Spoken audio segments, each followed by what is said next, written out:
Henry Lawson's poem, The Shanty on the Rise, talks of old bush inns. There were certainly plenty of shanties in the Forbes district, and the rough grog mixed with tobacco and other substances ruined the life of many a miner in the early days. However, Forbes was to become known for its quality establishments, and the Australia Hotel was one of the finest. The beginnings of the Australia started with Mr. George Hutchinson, a saddler who became the licensee of an old hotel on the corner of Templar and Lachlan Streets in 1898. The original owner of the land was Mr. John Bodell, who had also built an impressive house on this site. Mr. Hutchinson, who was a prominent citizen and indeed mayor, rebuilt the hotel in 1899 using some of the materials and ornaments from the old buildings. If you look up the initials JB for John Bodell and the date 1899, along with a lion, are prominent on the facade. These are a memory of Bodell and his building.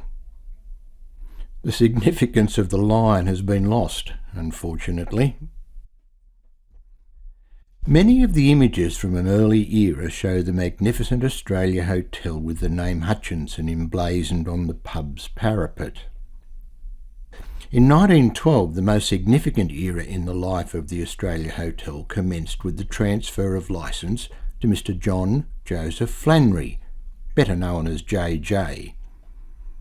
He later purchased the hotel outright. As can be seen from this photo taken in about 1916, the hotel had beautiful brickwork and fittings.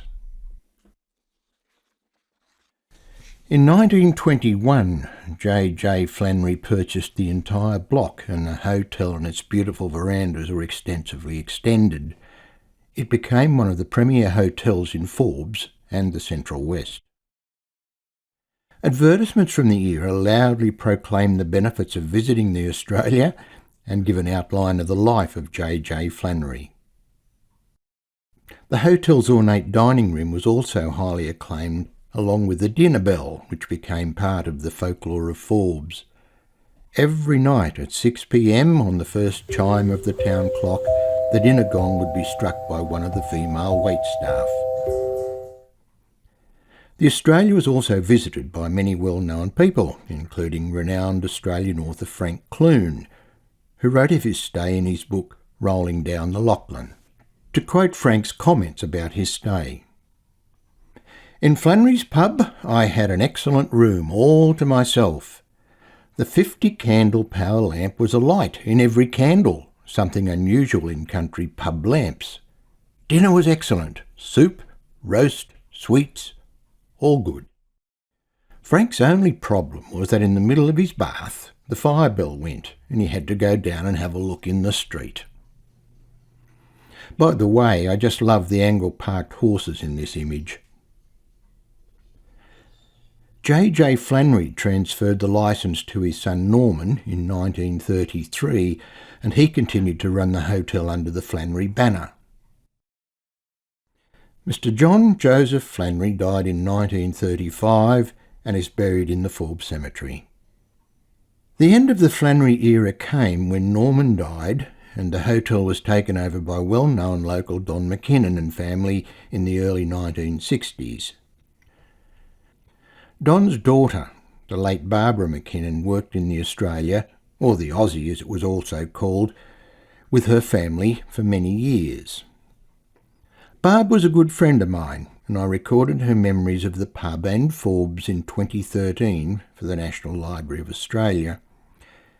Here she is, talking about life at the pub and the ladies' lounge. Let's talk about the Australia Hotel, which in Forbes was the hotel, I think. Well, it was owned by the Flannerys previous, and most people still called it Flannery's or the Aussie. It didn't really matter, you knew where they meant. It probably was the hotel at the time, and on big sale days, and they were big, you could be in the bar and you would be flat out to see the person standing near the back wall for the smoke. And I don't think it changed much in your early days, did it? No. Main bar and 2 little rooms off. And certain people like to be in those little rooms. Staff from John Maher and Company usually drink up the top bar. Your agents, Charlie Whitworth, etc., in the middle bit. And then you'd have some like down the bottom bit near the fireplace. And then the ladies' parlour, which... Yes, that was a separate place for the ladies in the early days. The ladies didn't sort of enter the bar. They stand at the door and... Did they in your day? In your early days then? No. Didn't think so. Later days they did, but not initially. That was another culture change, wasn't it? It was. In the 1960s, the Forbes Council and other government institutions decided in their wisdom that the beautiful verandas in our town were a hazard and that they had to be pulled down. Thankfully, some publicans refused and they were retained. Don McKinnon was one of those publicans. Another one was when the council wanted to pull all the verandas off all the buildings in town, and Dad fought very much against that, and he wrote a letter to council saying that he would paint the hotel bright purple if they made him pull the verandas off. So luckily we won that battle and they stayed.